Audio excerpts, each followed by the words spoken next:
बिस्मिल्लाहिर्रहमानिर्रहीम। अस्सलाम वालेकुम नाज़रीन। डीमोनेटाइजेशन क्या है और पाकिस्तान की मईशत से अगर 5000 का नोट ख़त्म करने से क्या होगा और पाकिस्तान की मईशत में क्या इस इक़दाम से बेहतरी आ सकती है, आज की वीडियो में ये डिटेल से आप सुनेंगे कि पाकिस्तान के अंदर अस्तगफिरुल्लाह क्या हालात चल रहे हैं। पाकिस्तान का मौजूदा मुआशी बहरान संभलने का नाम नहीं ले रहा और आए रोज़ बढ़ती महंगाई और हर चंद हफ्तों बाद सामने आए मुआशी जो इशारे हैं उनकी तंजली के बाद अक्सर अफराद ये सवाल पूछते नज़र आते हैं कि इस मसले का मुस्तकिल हल क्या है। और ये सवाल पिछले 1 साल से पाकिस्तान में मुआशी माहिरीन से कई मरतबा पूछा जा चुका है, लेकिन इसके हल और इसके सॉल्यूशंस बहुत ही रिवायती सामने आते हैं, जिन्हें चंद हलकों की जानिब से थोड़े अरसे के लिए हल करार दिया जाता है। लेकिन इसके बारे में हम आपको बताएंगे कि इसका हल क्या है और जो फ़िलहाल सोशल मीडिया पर बहुत सारे लोग बात नहीं कर रहे। देखें जी, डीमोनेटाइजेशन को पाकिस्तानी मईशत को बाज़ाब्ता बनाने, इसे मजबूत बनाने और इसे लॉ एंड ऑर्डर के साथ इन्फोर्स करने, इसे कानूनी और रस्मी शक्ल देने और एक्सपोर्ट्स बेहतर करने का एक तरीका है। 8.5 खरब रुपए मुल्की मईशत में मौजूद हैं और लोगों के पास कैश तो है, उसकी कंजप्शन भी हो रही है, लेकिन ये इनफॉर्मल मईशत का पैसा है, यानी जो टैक्स दिए बिना फॉर्मल मईशत की कंजप्शन बढ़ा रहा है। और यही मसला है पाकिस्तान में, जब पैसा सिस्टम से बाहर है तो इसे पैदावारी यानी प्रोडक्शन कामों के लिए इस्तेमाल नहीं किया जा सकता। अगर ये 8 खरब रुपए बैंकों के पास वापस आ जाएं या चलें 4 या 5 खरब ही आ जाएं, तो आपके पास इजाफी रकम होगी जिसका इस्तेमाल किया जा सकता है। इस वक्त 5000 के नोट को डीमोनेटाइज करने की ज़रूरत है। कह दें कि 6 महीने बाद ये नोट नहीं चलेगा, बहुत लोग रोएंगे, लेकिन वही लोग रोएंगे जिनके पास 5000 का नोट होगा। इससे ये होगा कि लोग बैंकों में पैसा जमा करवाना शुरू कर देंगे और इस पैसे को एक्सपोर्ट इंडस्ट्री के लिए इस्तेमाल करेंगे। अब देखें, इसमें मज़ीद अगर आप तफसील की बात करें तो जाहिर है कि इस बारे में मज़ीद सवालात उठेंगे, जैसे कि पाकिस्तान में अक्सर लोगों के बैंक अकाउंट्स नहीं हैं, तो ऐसा फौरी तौर पर एग्जेक्टिव ऑर्डर के ज़रिए किया जा सकता है। आपके पास बेनज़ीर इनकम सपोर्ट प्रोग्राम या एहसास की सूरत में एक बेहतरीन इंफ्रास्ट्रक्चर मौजूद है, जिसके ज़रिए आप फिर ये पैसा टारगेटेड अंदाज में लोगों तक पहुंचा सकते हैं। यहाँ बहुत सारे सवाल जन्म लेते हैं कि इस हवाले से हमसाया मुल्क इंडिया की मिसाल भी हमारे सामने है, जहाँ आज से लगभग 9 साल पहले वज़ीर आज़म नरेंद्र मोदी ने इस किस्म की पॉलिसी के तहत 500 और 1000 के नोट ख़त्म करने का ऐलान किया था। अब देखिए, आप अगर इस चीज़ का जायज़ा लें कि डीमोनेटाइजेशन है क्या, इसका मकसद क्या होता है और आया कि ये पाकिस्तानी मईशत के लिए मुफीद या बेहतर साबित हो सकती है या नहीं। अब डीमोनेटाइजेशन क्या है और इसका क्या मकसद होता है। डीमोनेटाइजेशन एक ऐसा प्रोसेस होता है जिसमें कोई भी हुकूमत एक मखसूस किस्म के बैंक नोट को अपनी इकोनॉमी से ख़त्म करने के लिए एक पॉलिसी बनाती है और इस पॉलिसी के तहत वो जो एक फ़िक्स मखसूस बैंक नोट होता है उसकी जो एक्सपायरी होती है वो मुकर्रर कर दी जाती है और आवाम को इसके बारे में एक मैसेज दे दिया जाता है कि इतने अरसे बाद इस करेंसी नोट को इस्तेमाल नहीं किया जा सकता, यानी मार्केट में ये काबिल कबूल नहीं होगा। हुकूमत ऐसी पॉलिसी बनाती है जिसके तहत इस टाइम पीरियड में अवाम उस नोट को बैंकों में जमा करवा सकें और इसके बाद ये रकम निकलवाने की इजाज़त तो होती है, लेकिन इस हवाले से हुकूमत कुछ शर्तें आयद करती है और ख्याल किया जाता है कि बड़े नोट आम तौर पर करप्शन, टैक्स चोरी, स्मगलिंग जैसे गैर कानूनी कामों में इस्तेमाल किए जाते हैं और बदकिस्मती से पाकिस्तान के तमाम हुकूमती इदारे इन तमाम तर चीज़ों में मुलव्विस हैं। और डीमोनेटाइजेशन का बुनियादी मकसद यही होता है कि करप्शन और टैक्स चोरी को ख़त्म किया जाए।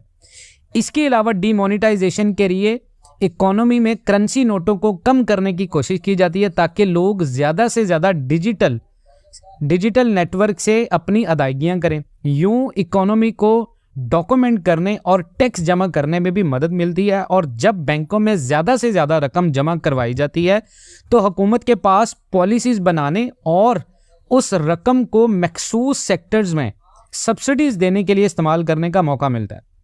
अब बात करते हैं जी इंडिया में डीमोनेटाइजेशन कितनी फ़ायदेमंद रही।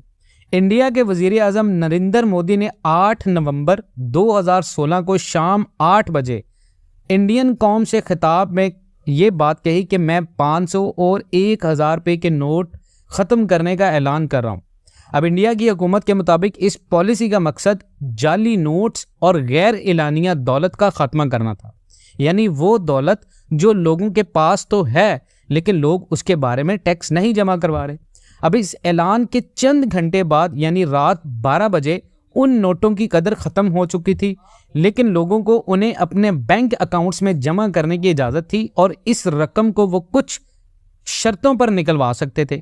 इसका मकसद ये बताया गया था कि जिन लोगों के पास बड़ी तादाद में काला पैसा यानी वो पैसा जिस पर टैक्स अदा नहीं किया जाता वो मौजूद है और वह कानूनी कार्रवाई के खौफ से इसे बैंक में जमा नहीं करवाएंगे और यूं ये रकम उनसे तलफ हो जाएगी।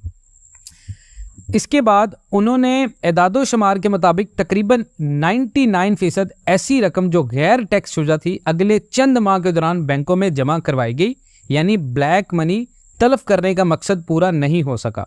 और इसी तरह जाली नोट इकोनॉमी में डीमोनेटाइजेशन के बाद भी मौजूद रहे और उनमें कमी नहीं आई।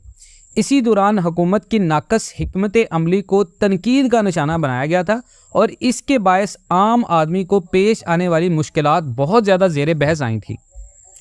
हुकूमत को ये मालूम ही नहीं था कि किस शक्ल में कितना ब्लैक पैसा मौजूद है और उनके इस पॉलिसी की वजह से इनफॉर्मल यानी सेक्टर में बहुत सारे लोग नौकरियों से हाथ धो बैठे, जबकि ज़राअत का शोबा भी बहुत ज़्यादा इंडिया में मुतासिर हुआ। अब इंडिया में इस पॉलिसी का एक और फौरी असर कैश की कमी की सूरत में भी सामने आया था, जब लोगों की लाइनें बैंकों के बाहर दिखाई दे रही थी। नरेंद्र मोदी की इस हिकमत अमली को अपोजिशन जमातों की जानब से बहुत ज़्यादा शदीद तनकीद का निशाना बनाएगा, लेकिन कुछ मुआशी माहिरीन ये भी समझते हैं कि इसके बायस इंडिया की मईशत को दूर दरस बहुत ज़्यादा फ़ायदे ज़रूर हुए। अब आप बात देखें कि इंडिया की सुप्रीम कोर्ट ने पिछले बरस के आगाज़ में इस पॉलिसी को कानूनी करार दिया था और इस फैसले के बाद बहुत सारे इंडियंस जो आर्टिकल्स हैं उनकी तरफ से इस पॉलिसी का जायज़ा ले गया और कहा गया कि जहाँ इस पॉलिसी के आगाज़ के मकासद पूरे नहीं हो सके, लेकिन एक long term point of view से इसके बायस इंडिया की इकोनॉमी को फॉर्मलाइज करने में बहुत ज़्यादा मदद मिली और मुल्क में लोग डिजिटल अदायगियों की तरफ बहुत ज़्यादा अट्रैक्ट हुए और इकोनॉमी को डिजिटाइज करने का मौका मिला। और आज आप देखें इंडिया में पेपॉल इस तरह की तमाम तर चीज़ें हैं। अब पाकिस्तान में डीमोनेटाइजेशन का अमल या ये प्रोसेस कितना ज़्यादा फ़ायदेमंद हो सकता है। मुझे याद है सन 2016 में जब इंडिया में डीमोनेटाइजेशन की पॉलिसी अपनाई गई तो पाकिस्तान में भी सेनेट ने एक करारदाद के ज़रिए तजवीज़ दी थी कि 5000 रुपये का नोट ख़त्म कर दिया जाए ताकि गैर कानूनी पैसे का जो फ्लो है उसको रोका जा सके और पाकिस्तान की इनफॉर्मल इकोनॉमी जो टैक्स अदा नहीं करती इसको लिमिटेड किया जा सके। लेकिन उस वक़्त पाकिस्तान की वजारत ख़जाना ने इस तजवीज़ को रद्द करते हुए कहा था कि इससे कारोबार को नुकसान पहुंचेगा। उस वक़्त हुकूमत का मौक़िफ़ था कि नोट ख़त्म करने की बजाय डिजिटल बैंकिंग को ज़्यादा एक्सपेंड किया जाए और ये एक बेहतर हल है जिसके लिए कोशिश की जा रही है। 5000 रुपये का नोट पाकिस्तानी करेंसी का सबसे बड़ा बैंक नोट है, जिसका पहली बार पाकिस्तान में 2006 में आगाज़ हुआ। दूसरी तरफ पाकिस्तान की तमाम हुकूमतों की कोशिशों के बावजूद पाकिस्तान में टैक्स अदायगियों की शरह सिर्फ 10% से भी कम है, जिसकी वजह इनफॉर्मल इकोनॉमी बताई जाती है, यानी वो लोग जो टैक्स नहीं पे करते उनके पास पैसा है। अब देखें तो इसका पाकिस्तानी इकोनॉमी को कोई ख़ास फ़ायदा नहीं होगा, क्योंकि इसकी मिसाल आप इंडिया से ले लें, वहाँ भी डीमोनेटाइज करने के जो बेसिक जो मोटिव्स थे वो पूरे नहीं हो सके और उल्टा इसका कम आमदनी वाले यानी मिडिल क्लास लोगों को ऊपर बहुत ज़्यादा असर पड़ा। पाकिस्तान में डिजिटाइजेशन के हवाले से जिन चीज़ों की फौरी ज़रूरत है, जब तक वो पूरी नहीं की जाती तब तक ऐसी किसी भी पॉलिसी को लाने से कोई फ़ायदा नहीं होगा। पाकिस्तान में जिन लोगों पर टैक्स लगाया ही नहीं जाता उनके पास ही सबसे ज़्यादा दौलत है, तो अगर आप डीमोनेटाइज कर भी दें तो उनके पास ऑप्शंस मौजूद हैं, इस पैसे को किसी दूसरे असासे में वो तब्दील कर लेंगे। इस हवाले से ज़रूरत इस बात की है कि उस तबके पर टैक्स लगाया जाए और उस पर सख्ती से अमल दरामद करवाया जाए। जिस तरह आर्मी चीफ अब डॉलर की स्मगलिंग के खिलाफ काम करें, तो टैक्स के हवाले से एफबीआर के अंदर डंडा दिया जाए ताकि ये सारी चीज़ें बेहतर की जा सकें। और इसी तरह रियल एस्टेट सेक्टर में जहां ज़्यादातर अदायगियां कैश पर हो रही हैं, उस पर टैक्स लगाया जाए, उसको रेगुलेट किया जाए और उस शोबे को डॉक्यूमेंट किया जाए। इस हवाले से अगर आप इंतज़ामी पाकिस्तान की एडमिनिस्ट्रेटिव सेक्टर को देखें तो उस पर काम करने की ज़रूरत है। पाकिस्तान में लोगों के बैंक अकाउंट्स नहीं हैं। जब तक आप ये मसाइल हल कर देंगे तो फिर डीमोनेटाइजेशन के बारे में सोचा जा सकता है। देखिए, इसका मुख्तसर जवाब तो यही है कि अगर आप इंडिया की मिसाल को देखें तो ऐसा करना दुरुस्त नहीं होगा, लेकिन पाकिस्तान की मईशत के मसाइल इंतज़ामी हैं जिनके हल के लिए इस बारे में इक़दामात उठाने की ज़रूरत है।